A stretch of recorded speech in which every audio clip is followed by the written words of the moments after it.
This video for the Vital Syllabus is on the subject of the Singularity Shadow. Why don't more people pay more serious attention to the remarkable prospect of the emergence, possibly within just a few decades, of Artificial Superintelligence, ASI? Part of the reason is a set of confusions and wishful thinking which surrounds this subject. These confusions and wishful thinking form a kind of shadow around the central concept of the technological singularity, a shadow which obstructs a clearer perception of the risks and opportunities that are actually the most significant. This video examines that shadow, the Singularity Shadow. It's a shadow that misleads many people that you might think should know better. That shadow of confusion helps to explain why various university professors of the subject of artificial intelligence, along with people with job titles such as head of AI in large companies, often make statements about the emergence of ASI that are, frankly, full of errors or deeply misleading. Let's start with a couple of straightforward mistakes in which people tend to jump to wrong conclusions. First, people sometimes say that they cannot imagine any way in which a particular aspect of human general intelligence could be duplicated in an AI system. To these critics, aspects of human general intelligence appear fundamentally baffling. That honest expression of bafflement is to be admired. What is not to be admired, however, is when someone says that because they cannot imagine any solution, therefore no solution can ever exist. They are constraining the future by their own limited imagination. It's similar to the reaction of an audience to seeing a magician perform a dramatic conjuring trick. In such cases, we sometimes cannot believe our eyes. We cannot imagine how the trick could be performed. But it would be very wrong for us to conclude that the magician really does possess magical abilities, such as making objects miraculously disappear from one location and reappear in another. In reality, once we have learned the secret of the trick, we may still admire the cunning of the magician and their skills in manipulating objects with their fingers, but the sense of profound wonder dissolves. It may well be the same with aspects of human general intelligence that presently remain somewhat mysterious. When we eventually understand how they work, we'll lose our sense of bafflement. Second, people sometimes say that if the rate of progress continues as at present, it will take around 100 years before a particular problem in implementing ASI can be solved. The mistaken conclusion in this case is to say that, therefore, it will take 100 years before ASI can exist. This ignores the possibility of a substantial speed-up in research. Speed-ups of that sort often happen when more resources are applied to a field or when a different conceptual approach is found to be more productive. What these two examples show is that we should beware of being too confident in making assertions about the timescales for the emergence of ASI. That brings us to the first aspect of the Singularity Shadow. Singularity timescale determinism occurs when people make confident predictions that ASI will arrive by a particular date. For example, you may have heard people talking about the date 2045 or 2043. Now, it is reasonable to give a date range with an associated probability estimate for whether ASI might have emerged by that time. there are grounds for saying, for example, that it's around 50% likely that ASI will have arrived by 2050, and it's around 10% likely that ASI will have arrived by 2030. But what it's not reasonable to do is to insist on a high probability for a narrow date range. That's not responsible foresight. It's more akin to a religious faith, as when some Bible scholars studied the pages of the Old and New Testaments to predict that some kind of supernatural rapture would take place in the year 1843. By the way, the years 1843 and 1844 are sometimes called the Great Disappointment. One basis for picking a precise date for the emergence of ASI is an extrapolation of progress of hardware performance known as Moore's Law. The assumption is that a given amount of computer memory and computer processing power will be sufficient to duplicate what happens inside a human brain. The prediction task then comes down to working out when that amount of computer memory and computer processing power will be available. The first problem with that projection method is that it's not clear how long Moore's Law can continue to hold. In fact, there's recently been a slowdown in the rate at which smaller transistor architectures have been reached. A bigger problem is that this projection ignores the importance of software. The performance and capability of an AI system depends crucially on its software as well as on its hardware. With the wrong software, no amount of additional hardware power can make up for inadequacies in an AI.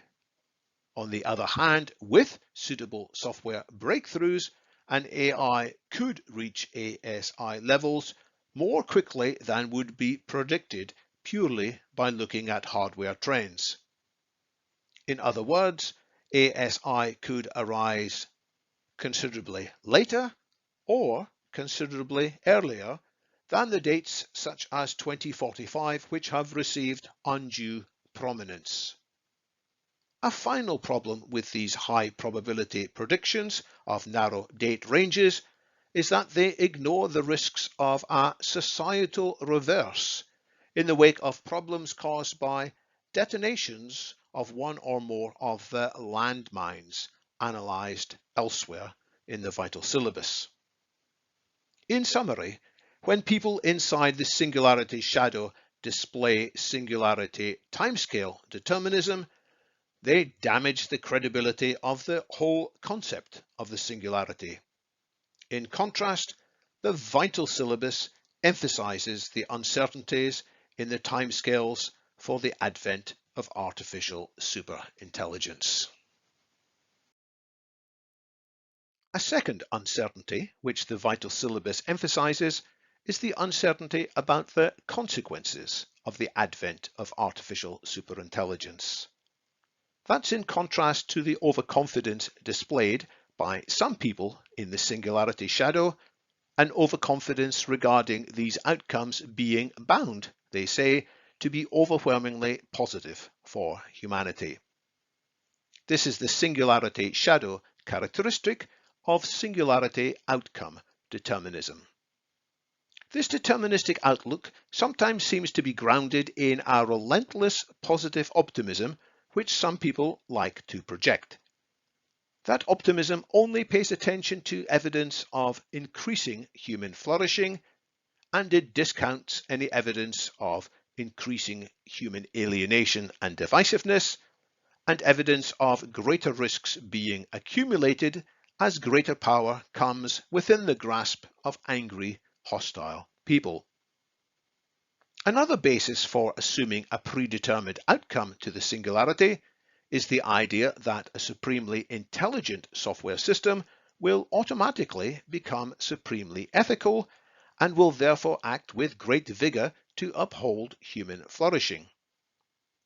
But as covered in the Vital Syllabus video on the singularitarian stance, there are several reasons to question that assumption. For example, we should beware the actions that might be taken by an AI that is well on the way to becoming a superintelligence, but which still contains various design shortcomings. That is, we should beware the actions of what is called an immature superintelligence. Moreover, it's by no means clear that a single universal set of superethics exists, or that an ASI would agree with us humans about what is the right set of ethics. The flip side of unwarranted optimism about the singularity is unwarranted pessimism. Both these varieties of singularity outcome determinism constrict our thinking.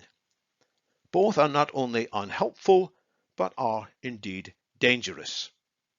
Instead, the Vital Syllabus highlights the ways in which deliberate, thoughtful, coordinated actions by humans can steer the outcome of the singularity. We can be cautiously optimistic, but only if our optimism is grounded in an ongoing realistic assessment, careful anticipation of plausible scenarios, vigilant proactive monitoring for unexpected developments, and agile engagement when needed. A third uncertainty, which the Vital Syllabus acknowledges, is the uncertainty regarding the AI methods that are most likely to result in artificial superintelligence. That's in contrast to another overconfidence displayed by some people in the Singularity Shadow, overconfidence regarding how ASI can actually be built. This is the Singularity Shadow characteristic of singularity hyping. What gets hyped is particular solutions, methods, people, or companies. Some of this hyping is financially motivated. People wish to increase sales for particular products, or to generate publicity for particular ideas or particular people, or to encourage investment in particular companies. Some of this hyping arises from people's personal insecurity. They seek some kind of recognition or acclaim. They jump on a perceived bandwagon of support for some new technique, new company, or perceived new wonder kid. They derive some personal satisfaction from being a superfan. Perhaps they are also desperately trying to convince themselves that in a world where many things seem bleak, things will turn out well in the end. However, hyping can cause lots of damage. People may be persuaded to squander lots of money in support of products or companies that can deliver no lasting value. Money that would have been better invested into solutions that were more deserving. Worse, solution hyping damages the credibility of the idea of the singularity. When critics notice that singularity enthusiasts are making unfounded claims with insufficient evidence, it may increase their skepticism of the entire idea of artificial superintelligence. Instead, the Vital Syllabus urges a full respect for the best methods of science and rationality, keeping an open mind, and communicating with integrity. That's the way to increase the chance of reaching a positive singularity. But if height predominates, it is no wonder that observers will turn away from any serious attention to the singularity. Some people within the Singularity Shadow exhibit the characteristic of singularity risk complacency. That's a willingness to overlook the risks of possible existential disaster from the singularity out of a fervent hope that the singularity will arrive as quickly as possible, early enough to deliver, for example, cures for age-related diseases that would otherwise cause specific individuals to die. These individuals know well that there are risks involved with the approach to ASI, but they prefer not to talk about these risks, or instead they prefer to offer glib reassurances about them in order to quickly move the conversation back to positive outcomes. These individuals don't want to slow down any approach to the singularity. They want humanity to reach the singularity as quickly as possible. They see it as literally a matter of life and death. These individuals want to minimize any discussions of what they call doomsday scenarios for the advent of ASI. If they cannot silence these discussions altogether, they want to make these scenarios appear ridiculous, so no one will take them seriously. What these individuals are worried about is political interference in projects to research, develop, and deploy improved AI.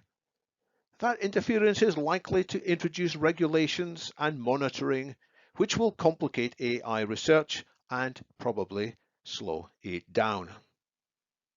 It's true that politicians frequently make a mess of areas where they try to introduce regulations. However, that's not a good reason for trying to shut down arguments about potential adverse consequences from AI with ever greater capabilities. Instead, it's a reason to improve the caliber of the public discussion about the singularity. Downplaying the risks with the singularity is not only very dangerous, it's like the proverbial ostriches putting their heads into the sand. It's a thoroughly bad idea. What's needed instead is as many eyes as possible looking into the possibilities of the singularity. Even better is if the people looking are already familiar with key issues that have arisen in earlier research. Accordingly, the Vital Syllabus urges that an honest conversation takes place, not one that attempts to hide or distort important information. One reason why the conversation about the singularity has become distorted is because writers have used the term singularity for several conflicting ideas. This area of the singularity shadow can be called singularity term overloading. The core meaning of the word singularity, as it is used in mathematics and physics, is when past trends break down. If these trends would continue, functions would have infinite values. Associated with this is a breakdown of our ability to foresee what might happen next. That connection was made by mathematician and science fiction author Vernor Vinge in his 1986 Prometheus Award-winning novel Marooned in Real Time that first introduced the term technological singularity. Entities with significantly greater intelligence than us are likely to be focused on different sorts of challenges and questions than the ones that motivate and animate us. That makes their behavior particularly difficult for us to foresee. In an article he wrote for the January 1983 edition of Omni magazine, Vinge had put it like this: "We are on the point of accelerating the evolution of intelligence itself. We will soon create intelligences greater than our own. When this happens, human history will have reached a kind of singularity, an intellectual transition as impenetrable as the knotted space-time at the center of a black hole, and the world will pass far beyond our understanding. This singularity, I believe, already haunts a number of science fiction writers. It makes realistic extrapolation to an interstellar future impossible." End of quote. However, alongside these two associated concepts of the emergence of superintelligence and the unpredictability of what happens next, two other meanings have become attached to the term singularity. These other meanings detract from the original concept. The first of these additional meanings is that of exponential acceleration.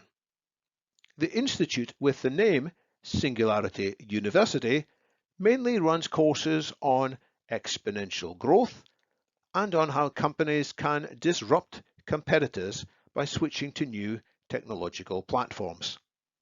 As has been said, the Singularity University is neither an actual accredited university, nor is it concerned with the singularity.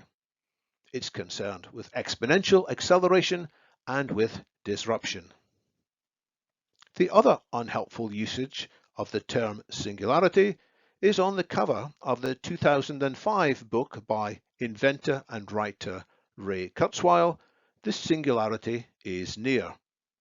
A subtitle provides this clarification: When Humans Transcend Biology.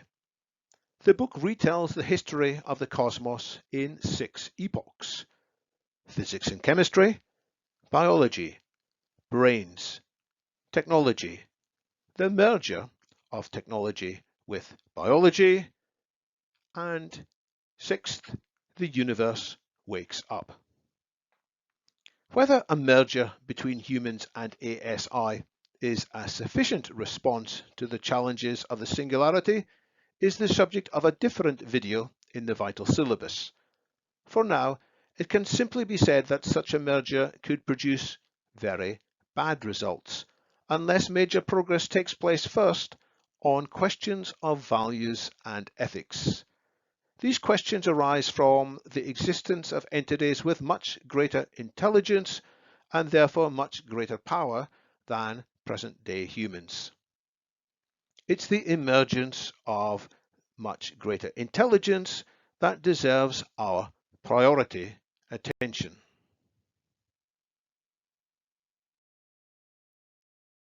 An important part of keeping an open mind about steering the development of advanced AI is keeping an open mind about the usage of various legal regulations to constrain and incentivize that development. That's in contrast to a 6th aspect of the Singularity Shadow, Singularity Antiregulation Fundamentalism. This fundamentalism insists that governments be prevented from passing regulations which might slow down progress toward the kind of advanced AI that could lead to the singularity. In this view, government regulation of fast-changing technology always lags far behind the actual needs of the people creating and using that technology. Regulations might be well-intentioned, but the claim goes they are almost always counterproductive. However, that's not what the history of technology shows. Instead, legal regulations across many industries have played vital roles in improving human well-being. For example, legal regulations boosted the safety of motor vehicles, cutting down the rates of people dying from accidents and preventing the use of leaded petrol, which had bad side effects on children's health. Legal regulations also played an important role in steering the chemical industry away, for example, from the use of CFC chemicals in refrigeration and aerosol cans, thereby preventing the growth of a hole in the ozone layer, which was giving rise to increased skin cancer. Another example is the regulation of pasteurizing milk, cutting back on many incidents of childhood diseases, which often, tragically, proved fatal. Consider also how regulation cuts down on advertising that makes inflated claims that would mislead consumers, and how another set of regulations, this time in the banking industry, help to protect citizens from losing their savings due to reckless banking practice. Of course, in each case, counter-arguments were made at the time these regulations were introduced, and many counter-arguments continue to be made to this day. Getting regulations right is a hard task, full of complexity. Nevertheless, it is essential. Indeed, here's what no one would say. Regulating the nuclear power industry is hard. It's so hard we should cancel all attempts to regulate that industry. Instead, each provider of nuclear power will from now on be free to make their own decisions about cutting corners, commencing power generation before safety checks have been completed, employing personnel without adequate safety training, and disposing of nuclear waste in whatever way they happen to like. No, we should expect to work as hard on the appropriate regulations as we do on the technology itself. With the right frameworks in place, we can expect many hands to make light work. But without these frameworks, worse and worse mishaps are likely to arise as a result of AI systems that are badly configured or prone to malfunction. And if no such frameworks exist, we should not be surprised if politicians attempt, in a panic, to close down the entire ASI project. The seventh and final aspect of the Singularity Shadow can be called Singularity Preoccupation. That's the view that shorter-term issues deserve little attention since they pale in significance compared to the magnitude of changes arising from the technological singularity.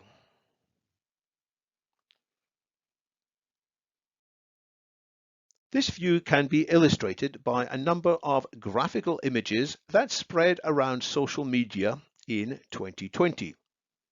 The first of these images portrays an increasing cascade of threats to the well-being of so-called normal life. One wave is labeled COVID-19 and is shown along with advice that seems intended to reassure people, be sure to wash your hands and all will be well. Behind that first wave is a larger one labeled recession, referring to economic trauma. And behind that is an even larger wave labeled climate change.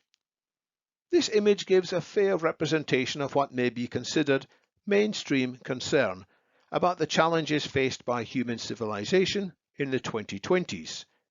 The implication is that action more radical than mere hand-washing will be required. The second graphical image was created by German blogger Alexander Krull under his Twitter account XIXIDU. It aims to provide additional perspective beyond the concerns of mainstream culture. Two even larger waves bear down upon humanity. Dwarfing the threats from the first three waves is a wave representing bioterrorism, but dwarfing even that is a wave representing artificial intelligence. This second image is thought-provoking, but it's important to resist one dangerous conclusion that is sometimes drawn from this line of thinking. That dangerous conclusion is that any effort spent on addressing potential existential threats, such as runaway climate change or the spread of WMDs, weapons of mass destruction, is a distraction from effort that should be spent instead on accelerating the advent of superintelligence. In that analysis, superintelligence will in due course produce comprehensive solutions to any threats such as runaway climate change or the spread of WMDs. There are four reasons that conclusion is dangerous. First, these existential threats, which are known as landmines in the Vital Syllabus, could cause a collapse of society before we reach the level of creating ASI. Each of the landmines poses serious risks in its own right. It is in combination that even greater challenges arise.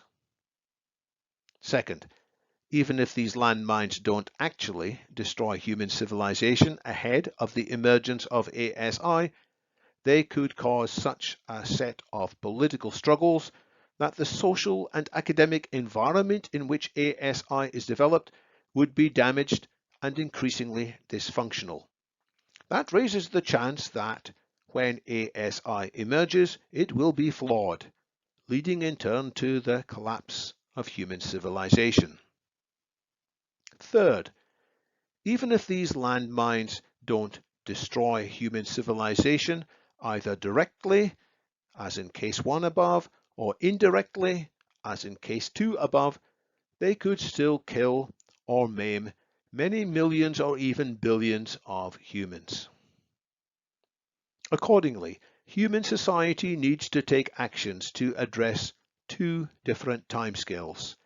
In the short term, action is needed to lessen the chance of any of these landmines from detonating. In the slightly longer term, action is also needed regarding particular risks and opportunities associated with the emergence of ASI. If that sounds like double the amount of work, that's not exactly true.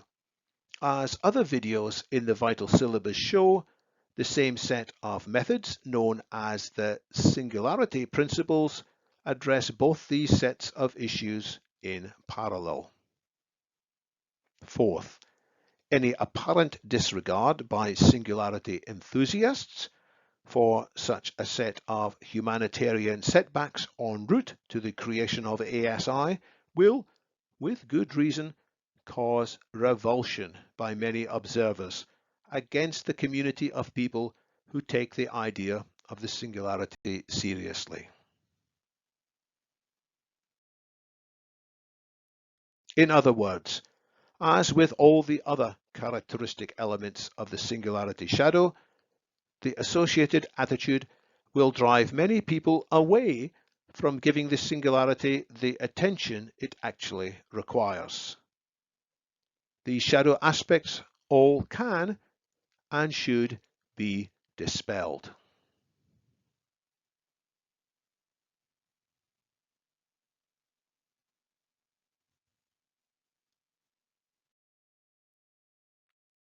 The result will be that the core nature of the singularity will be seen much more clearly.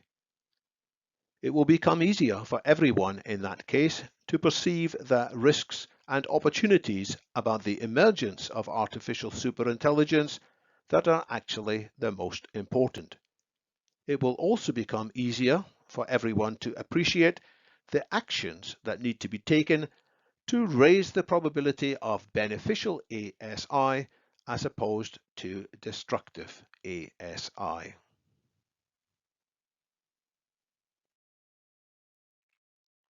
Thank you for your attention to this Vital Syllabus presentation on the Singularity Shadow. The Vital Syllabus contains a range of other material about the singularity. If you haven't seen them already, consider exploring the Singularitarian Stance, which provides an introduction to thinking about the emergence of artificial superintelligence, and Different Routes to ASI, which reviews a variety of ideas about how superintelligence might arise.